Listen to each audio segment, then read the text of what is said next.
পারমা তোমার পুষ্পারে স্নান করবার কইও বুঝলা শরীরটা পাঠার মতো গন্ধ হয়ে গেছে খসরে একদিনও স্নান করে না আমার নাতি এত ঠান্ডায় স্নান করে পারে না বুঝলা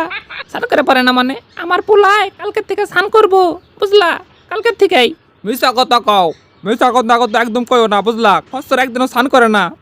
শেষ। এই পুষ্পা তুই বলে স্নান করিস না তোর শরীর বলে পাঠার মতো গন্ধ হয়ে গেছে স্নানটা কইরা নে খুব ঠান্ডা এত ঠান্ডা আমি স্নান করুম না আমি আগুম কিন্তু সুসুমো না মাথায় জল চলে আমার স্যাত করে ওঠে এই তুই খাচ্ছিস না কেন খা ওই কি বলতে চাস এই এই কালু এদিকে আয় তো তুই বল তো আমি কদিন হাইকা শুয়েছি নাই মালিক তুমি তো এই মাসে একদিনও জল চাও নাই পাছায় বুঝলা এই দাঁড়া তুই তো 6 মাস ধরে হাইকা শুছস না আই জানো আর আমি কবে হাইকা শুছি নাই তুই মিছা কথা কস আমাকে ছেড়ে দেয়